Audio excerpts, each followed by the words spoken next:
A century ago, the ground trembled beneath the relentless advance of steel behemoths known as tanks. They symbolized power, dominance, and the cutting edge of military technology. But as the dust settles on battlefields across the world, it becomes increasingly clear that the age of tanks is drawing to a close. But before we get there, we need to understand how it all went. We are going to take the Tank Time Machine back in time to see where the first tank ever saw action and why they were needed. And we are going to show you the most revolutionary tank of each stage. Close the hatch because we are going for a ride. 1916. The First World War has been going on for 3 years. 3 years of death, destruction, and a gigantic stalemate over the whole Western Front. The River Somme in France has been the scene of a massive battle for over 2 years now, with the Allies and Central Powers facing each other, heavily entrenched. Futile attacks from both sides lead to hundreds of thousands being killed on the battlefield.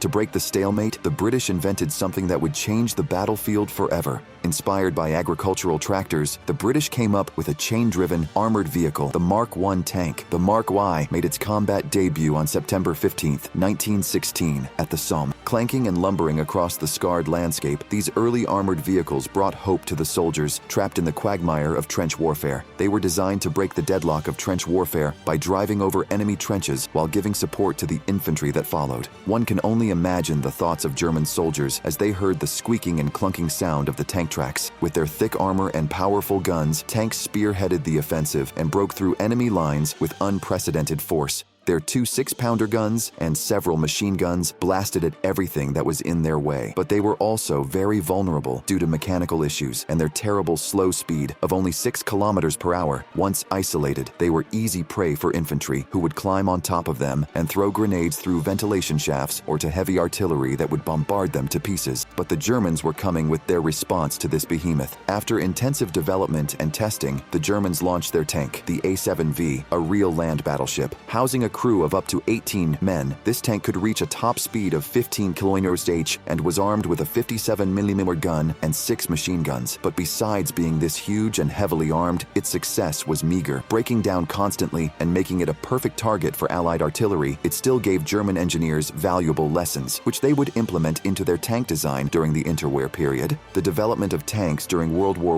I was a testament to human ingenuity and the relentless drive to gain the upper hand in battle. Their potential was undeniable, and they laid the foundation for the armored warfare that would follow in the decades to come. As the clouds of war once again darkened the skies of Europe, tanks took center stage in the unfolding drama of the Second World War. During the early 1930s, German General Heinz Guderian designed a new battlefield tactic known as Blitzkrieg, which heavily relied on swift, coordinated tank assaults to overwhelm enemy defenses. Tanks served as the vanguard, exploiting breaches in enemy lines and swiftly penetrating deep into enemy territory. The German panzer divisions, equipped with fast and maneuverable tanks like the Panzer III and IV, achieved remarkable success in the early stages of the conflict, notably in the invasions of Poland, France, and the Low Countries. As the war progressed, other nations adapted to the effectiveness of armored warfare, leading to the widespread deployment of tanks across all major theaters of operation. One of the most iconic is the Russian T-34. Over 84,000 T-34s were built during the war, making it one of the most produced tanks in history. What made the T-34 truly revolutionary was its innovative design. It featured sloped armor, which provided superior protection against enemy fire by deflecting incoming shells. This design not only enhanced its defensive capabilities, but also made it more cost-effective to manufacture because it used less steel. Additionally, the T-34 was equipped with a powerful 76.2mm main gun and had excellent mobility thanks to its rugged suspension system. Its combination of firepower, armor, and maneuverability made it a formidable adversary on the battlefield, earning it the admiration of both Allied and Axis forces. The Eastern Front witnessed some of the largest tank battles in history, where German and Soviet forces clashed in epic engagements like the Battle of Kursk, where thousands of tanks met on the battlefield. Additionally, the Western Allies employed tanks extensively in their campaigns in North Africa, Italy, and ultimately the invasion of Normandy.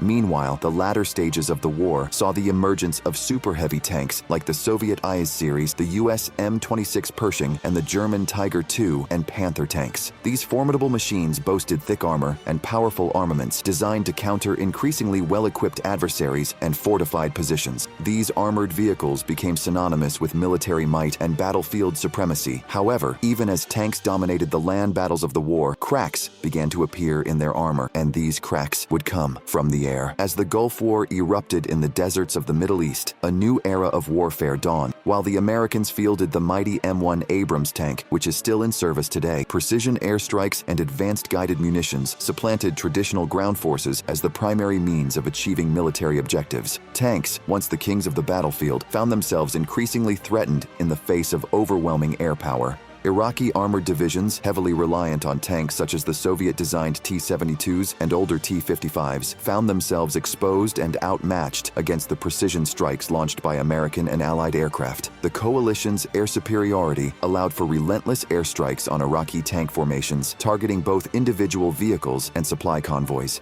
Aerial attacks not only inflicted significant casualties, but also disrupted Iraqi command and control structures, hindering their ability to coordinate effective countermeasures. The introduction of sophisticated anti-tank munitions, such as laser-guided bombs and precision-guided missiles, further compounded the danger faced by Iraqi armored units. The Gulf War underscored the critical role of air power in modern warfare and highlighted the vulnerability of tanks when confronted with overwhelming aerial supremacy, shaping military doctrines and strategies in subsequent conflicts. Tanks, with their limited mobility and vulnerability to aerial attacks, struggled to adapt to the evolving nature of modern warfare. In the conflict-ridden landscapes of Ukraine, tanks are no longer the kings of the battlefield. Drones, guided missiles, and advanced anti-tank weaponry have shifted the balance of power in favor of more agile and versatile weapon systems. Tanks, once the pinnacle of military technology, are now seen as lumbering relics of a bygone era. Models like the Russian-made T-72 and T-64 have been utilized for offensive operations, urban warfare, and as mobile artillery platforms.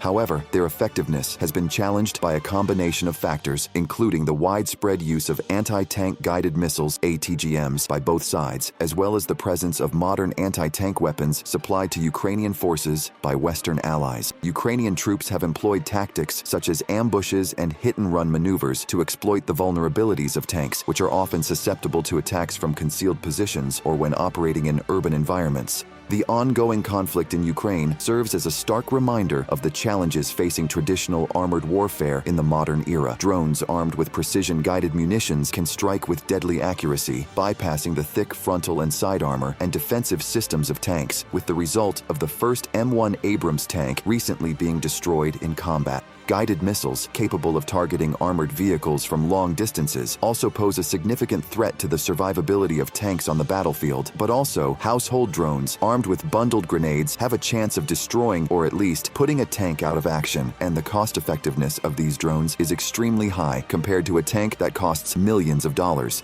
Additionally, the conflict has showcased the importance of combined arms warfare, with infantry, artillery, and anti-tank units working in coordination to neutralize armored threats effectively. Footage from the Ukraine conflict often shows isolated tanks on the battlefield being chased by drones and guided missiles as a fox chasing a rabbit. As a result, while tanks remain potent assets on the battlefield, their deployment in the Ukraine war has underscored the need for adaptability and integration with other military capabilities to diminish their increasing vulnerabilities. As military leaders and strategists grapple with the changing nature of warfare, one question looms large. Is the age of tanks truly over? The rise of drones, guided missiles, and advanced anti-tank weaponry has undoubtedly challenged the supremacy of armored vehicles on the battlefield. The time when we saw hundreds of armored vehicles smashing through the enemy front line is over. Yet, the enduring need for ground forces capable of engaging in close combat and providing armored protection suggests that the age of tanks may not be over just yet. What do you think? Leave it in the comments.